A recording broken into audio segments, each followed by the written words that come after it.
खुलुमबाय दिनैनि Bodoland इंखं television studio हलाव आं मलेन बसुमतारी दिनैनि फुंबिलिनि गाहाय रादाबफोराव दं।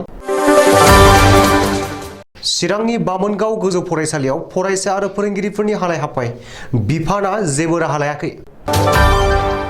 बेरेखा दोलोनि दैदेनगिरि रानिल विक्रमेसिंघेआ श्रीलंकानि गाहाय मन्त्रि बिबान आजावबाय। नगावआव गंब्रै ट्राकनिफ्राय मा-45 मोसौ जब्द। साफ्राकाटायाव डाम्पार आरो ट्राकनि गेजेराव गोख्रों लामा जाब्रबथाय, सानै गोब्राब जोखोम। गुण'त्सवनि समावनो जनाय टाउन हिन्दी गेजेर फरायसालियाव दैबाना। दानिया फैदो आबुं रादाबाव।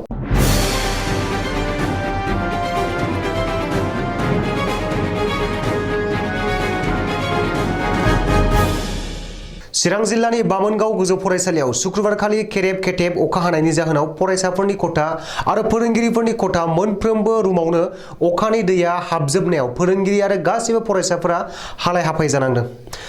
मख'नो गोनांदि फरायसालिनि थिं उखुमखौ थांनाय समफोराव गोबां अखा बारहुंखाजों लोगोसे सारअन्थाइ फैनानै सौफ्लंलांजोबदोंमोन।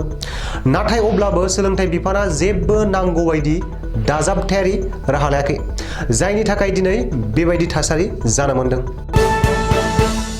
भारतनि नसुं हादर श्रीलंकानि रांखान्थियारि आरो राजखान्थियारि हालोदा आथिखालाव जोबोर गाज्रि थासारियाव दं, जायनि जाहोनाव थांनाय मंगलबारखालि महिन्दा राजपाक्साया गावनो गावनि गाहाय मन्त्रि मासिखौ एंगारनो गोनां जादोंमोन। आथिखालाव बृहस्पतिबारखालि बेरेखा दोलोनि दैदेनगिरि रानिल विक्रमेसिंघेआ श्रीलंकानि गाहाय मन्त्रि बिबानखौ आजावबाय। मख'नो गोनांदि 73 बोसोर बैसोनि रानिल विक्रमेसिंघेआ इउनाइटेड नेशनेल पार्टीनि दैदेनगिरि आरो सिगाङाव खेबब्रै श्रीलंकानि गाहाय मन्त्रि बिबानखौ रुजुनबोखांबायमोन। 2018 मायथाइयाव महिन्दा राजपाक्साया गाहाय मन्त्रि बिबानखौ मोनदोंमोन। बुधबारखालि हादरगिरि ग'टाबाया राजपाक्साया गोबां राजनीतिक दैदेनगिरिमोनजों सावरायलायनानै बे थांखिखौ लानाय जादों होननानै सुलुङाव फोरमायदों।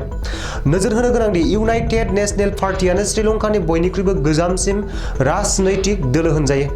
आथिखालाव श्रीलंकानि रांखान्थियारि गाज्रि हालोदखौ एसेब्लाबो रानिल विक्रमेसिंघेआ फोसाबनो हागोन, मानोना बिहा सिगाङाव गोबां हादरजों मोजां सोमोन्दो दंखायोमोन होननानै गोबाङानो फोथायनाय दं होननानै सुलुङाव फोरमायदों। नगाव जिल्लायाव रुबिहाट थानानि पुलिसआ साइदुरिया गामिनिफ्राय गंब्रै ट्राकखौ सिग्रोमनानै गासै मा-45 सिखावै लांनाय मोसौ जब्द खालामनो हादों। पुलिसनि सुलुङाव फोरमायनाय बादिब्ला बे खामानियाव लोब्बा गोनां 7 सुबुंखौ पुलिसआ एरेस्ट खालामबाय। हमजानाय 7नि मुङा फारियै जयनाल आबेदिन, आसादुल हक, सिराजुल हक, बासादुर इस्लाम आरो वाहिद इस्लाम। बेनि अनगायैबो पुलिसआ गंब्रै ट्राकखौबो जब्द खालामदों।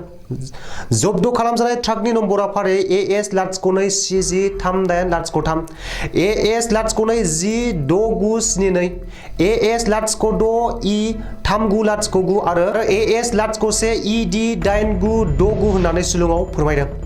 नोजोर होनो गोनांदि आथिखालाव आसाम सोरखारा मोसौ होबथानायनि आयेन बानायदोंब्लाबो नाथाय सिखावै मोसौ रोगानाया दासिमबो जोबाखै। बङाइगाव जिल्लानि साफ्राकाटायाव 31 नं हादरारि राजा लामायाव शुक्रबारखालि सानजौफु समाव गंसे मुवा बेसाद रोगाग्रा ट्राक आरो बाला अन्थाइ रोगाग्रा डाम्पारनि गेजेराव सौग्रावलायनायाव गोख्रों लामा जाब्रबथाय जादों। जाहोनाव डाम्पाराव थानाय ड्राइभार आरो हेन्डिमेनआ गोब्राब जोखोम जादों। सुलुङाव फोरमायनाय बादिब्ला गंसे माइरं बस्ता रोगानाय ट्राकआ 31 नं राजा लामायाव गाखोफैदोंमोन।